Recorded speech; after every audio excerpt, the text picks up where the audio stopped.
ఈ ఉగ్రవాద సానుభూతి పరులు విజయనగరంలోనే భారీ పేలుళ్లకి స్కెచ్ వేసినట్లయితే ఎఫ్ఐఆర్లో నమోదు చేసినటువంటి నివ్వెరపోయే నిజాలైతే బయటకు వస్తున్న పరిస్థితి కనిపిస్తుంది. ప్రధానంగా చూసుకుంటే ఏదైతే ఈ సిరాజ్ అనే వ్యక్తి అయితే భారీ పేలుళ్లకి సన్నద్ధమైనటువంటి పరిస్థితులు కూడా కనిపిస్తున్నాయి. ఈరోజు చూసుకుంటే ఈ ఎఫ్ఐఆర్లో పొందుపరిచినటువంటి ప్రధాన విషయాలు కూడా ఒకటి, విద్యుత్ స్టేడియం సమీపంలో ఉన్నటువంటి ఆ రోడ్డు మార్గంలో వెళ్తున్నటువంటి సమయంలోనే మేమైతే అరెస్ట్ చేసామని కూడా మరొక వైపు చెప్పుకొస్తున్న పరిస్థితి కనిపిస్తుంది. ఏదైతే సెంట్రల్ గవర్నమెంట్ సంబంధించిన కౌంటర్ ఇంటెలిజెన్స్ ఇచ్చినటువంటి సమాచారం మేరకు మేమైతే అదుపులోకి తీసుకున్నామని కూడా పోలీసులు కూడా మరొక వైపు చెప్పుకొస్తున్న పరిస్థితి కనిపించింది. ఈరోజు ప్రధానంగా మరోవైపు ఈరోజు ఏదైతే ఈ బాంబు పేలుళ్లకు సంబంధించినటువంటి మరిన్ని వివరాలు అయితే ఈ యొక్క ఏదైతే సంబంధించినటువంటి ఎఫ్ఐఆర్లు కూడా నమోదు పరిచిన పరిస్థితులు కనిపించాయి. ముఖ్యంగా చూసుకుంటే దీనికి సంబంధించిన ఆన్లైన్లో ఏ విధంగా కొనుగోలు చేశారు, ఆన్లైన్లో పాటు ఆఫ్లైన్లో కూడా కొన్ని షాపుల్లో కూడా కొన్ని పరికరాలు కూడా కొనుగోలు చేసినటువంటి పరిస్థితి కనిపిస్తుంది. ప్రధానంగా చూసుకుంటే ఏదైతే ఈ ఎక్స్ప్లోజివ్ సంబంధించినటువంటి ఐటెం ఏదైతే ఉందో ఈ యొక్క పేలుడు పదార్థం అయితే మాత్రం ఆన్లైన్లో కొనుగోలు చేసినప్పుడు కనిస్తే దానికి కావాల్సినటువంటి మెటీరియల్ కూడా కొన్ని ఈ యొక్క దగ్గర ప్రాంతాల్లో ఒకవైపు కేఎల్పురంలో కావచ్చు, అలాగే కనికా పరమేశ్వరి టెంపుల్ వద్ద ఉన్నటువంటి కొన్ని షాపుల్లో కూడా కొనుగోలు చేసినటువంటి పరిస్థితి కనిపిస్తుంది. అలాగే సిరాజ్తో పాటు ఈ ప్రాంతానికి చెందినటువంటి ఇద్దరు వ్యాపారస్తులను అలాగే మరొక ప్రైవేట్ వ్యక్తిని కూడా పోలీసులు అయితే అదుపులో తీసుకున్నటువంటి పరిస్థితులు కూడా కనిపిస్తున్నాయి. వాళ్ళని కూడా లోతట్టుగా విచారిస్తున్నటువంటి పరిస్థితులు కూడా కనిపిస్తున్నాయి. అదేవిధంగా మరోవైపు కస్టడీ కోసం అయితే ఇప్పటికే రెండవపట్నం పోలీస్ స్టేషన్ పరిధిలో ఉన్న పోలీసులు కూడా మరొకవైపు కస్టడీ కావాలని కూడా మరొకవైపు కోరారు. అదేవిధంగా మరోవైపు నేషనల్ ఇన్వెస్టిగేషన్ సంబంధించినటువంటి భద్రతా బలగాలు కూడా మరొకవైపు ముమ్మరంగా గాలింపు చర్యలు అయితే చేపడుతున్న పరిస్థితి కనిపిస్తుంది. ఇందులో భాగంగా చూసుకుంటే ఏదైతే ఎన్ఐఏకి సంబంధించినటువంటి పూర్తి వివరాలు అయితే పూర్తిగా ఇంకా రాబట్టవలసినటువంటి పరిస్థితులు కూడా కనిపిస్తూ ఉన్నాయి. ప్రధానంగా చూసుకుంటే ఈరోజు ఏదైతే ఈ జాతీయ భద్రతా నిఘా సంస్థలు ఏవైతే ఉన్నాయో నిఘా సంస్థలు కూడా ఈరోజు పూర్తిగా విజయనగరం పైన దృష్టి అంతా కేంద్రీకృతం చేస్తున్న పరిస్థితి కనిపిస్తుంది. ఇదే క్రమంలోనే ప్రధానంగా మనం చూసుకుంటే ఇప్పటికే 3 అధికారిక బృందాలుగా ఏర్పాటు అయితే మాత్రం జిల్లా అంతా కూడా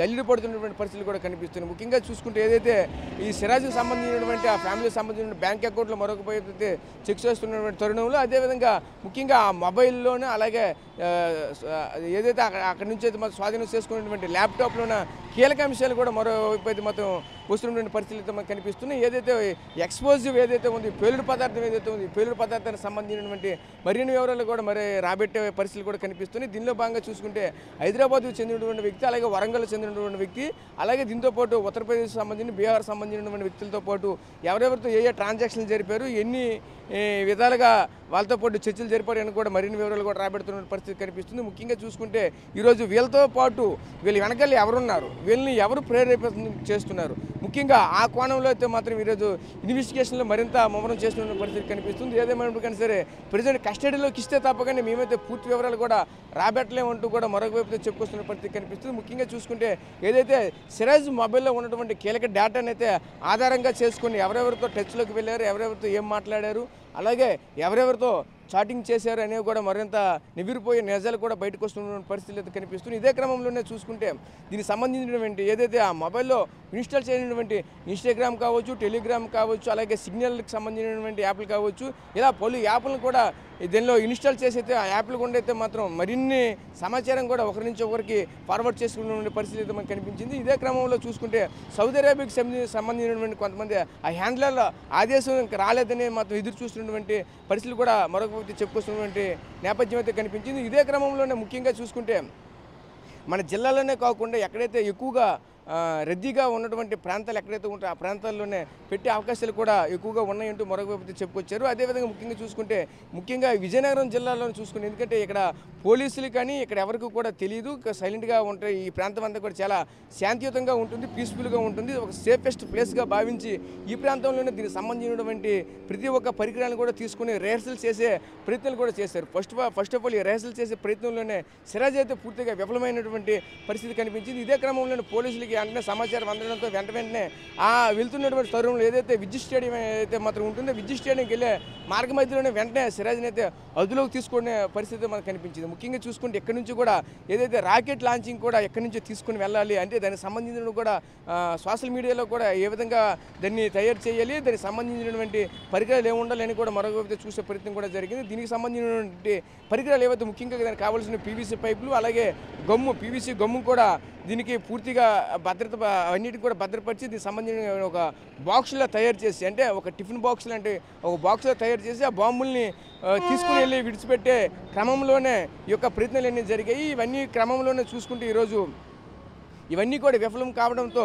మరిన్ని వివరాలు కూడా ఇంకా రాబెట్టనున్నారు. ముఖ్యంగా చూసుకుంటే ఒక సిరాజు సయ్యద్దేనా, ఇంకా దీని వెనకాల ఎవరెవరు ఉన్నారు, ఎవరెవరు హస్తాలు ఉన్నాయి అనే కోణంలో కూడా ముమ్మరంగా దర్యాప్తుతో చేపడుతున్నారు. ముఖ్యంగా చూసుకుంటే వీరికి ఆర్థిక మూలాలు ఎక్కడి నుంచి వస్తున్నాయి, ముఖ్యంగా వీళ్ళకి ఎవరు అమౌంట్ పూర్తిగా ఇస్తున్నారు, వీళ్ళని ఈ విధంగా ప్రేరేపిత చేయడానికి గల కారణం ఏంటి, ముఖ్యంగా చూసుకుంటే మతోన్మాదులు చేసినటువంటి ఆ ప్రసారాలకి ముగ్ధులయ్యి ఈ విధంగా మారిపోయారా, ఏ విధంగా ఎందుకు ఒక మన దేశ పౌరుడై ఉండి విదేశాలకు ఏ విధంగా సపోర్ట్ చేస్తున్నారు, మన దేశంలో ఉన్నటువంటి భద్రతని విదేశాలకు ఏ విధంగా అప్పగిస్తున్నారు అనే కోణంలో కూడా దీని అయితే పూర్తిగా దర్యాప్తు చేస్తున్న పరిస్థితి కనిపిస్తుంది. ముఖ్యంగా చూసుకుంటే ఏదైతే దీనికి సంబంధించినటువంటి ఏదైతే ఈరోజు ఎన్ఐఏకి సంబంధించిన ఏదైతే సంస్థలు ఉన్నాయో ఎన్ఐఏ సంబంధించిన సంస్థ అంతా కూడా ఈరోజు ముఖ్యంగా కీలక అంశాలు కూడా రాబెట్టనున్నటువంటి అవకాశాలు అయితే మాత్రం కనిపిస్తున్నాయి. ఎందుకంటే ముఖ్యంగా చూసుకుంటే ఈరోజు ఒక్క సిరాజ్తోనే పోయేది కాదు, ఈరోజు దేశవ్యాప్తంగా ఉన్నటువంటి ప్రజలు ఉన్నారు. ఈ ప్రజల్లో ఎక్కడెక్కడ ఎవరు ఉన్నారు, వీళ్ళందరినీ ఎంతమంది ఈరోజు స్లీపర్ సెల్స్గా ఉంచారు, ఈ స్లీపర్ సెల్స్ ఎక్కడెక్కడ ఉన్నారని చెప్పేసి మరింత దర్యాప్తు కూడా చేస్తున్న పరిస్థితి కనిపిస్తుంది. ముఖ్యంగా చూసుకుంటే ఈ కౌంటర్ ఇంటెలిజెన్సీ వ్యవస్థ కావచ్చు, అలాగే ఎన్ఐఏ సంబంధించిన వ్యవస్థ కావచ్చు, ఈ వ్యవస్థలన్నీ కూడా పూర్తిగా మరింత ముమ్మరం దర్యాప్తు చేస్తున్నటువంటి పరిస్థితి మనకు కనిపిస్తుంది. ముఖ్యంగా చూసుకుంటే ఎన్నో సంవత్సరాల నుంచి కూడా పూర్తిగా నిఘా కూడా పెట్టినటువంటి పరిస్థితి కనిపించింది. ఇదే క్రమంలో గత 6 నెలల నుంచి కూడా సిరాజ్ యొక్క నడవడికలను ఏం చేస్తున్నాడు, ఎవరితో ఏం మాట్లాడుతున్నాడు అనే కోణంలో కూడా మరిన్ని అప్డేట్లు కూడా వస్తున్నటువంటి పరిస్థితులు కూడా కనిపిస్తున్నాయి. ముఖ్యంగా చూసుకుంటే హైదరాబాద్ వెళ్ళినప్పటి నుంచి కూడా సిరాజ్ ఈ విధంగా మారాడనే కోణంలో కూడా చూస్తున్న పరిస్థితి కనిపిస్తుంది. ఎందుకంటే సిరాజ్ ఒక బీటెక్ స్టూడెంట్ అయ్యి ఉండి అదేవిధంగా ఆ ఫ్యామిలీ కూడా ఈరోజు పోలీసు సంబంధించినటువంటి కుటుంబం అనమాట. ఎందుకంటే తండ్రి చూసుకుంటే ఏఎస్ఐగా పనిచేస్తున్నాడు, సోదరుడు కూడా ఒక కానిస్టేబుల్గా పనిచేస్తున్నటువంటి పరిస్థితి కనిపిస్తుంది. ఎందుకంటే ఆ కుటుంబం అంతా కూడా పోలీసు వ్యవస్థకు సంబంధించినటువంటి కుటుంబం.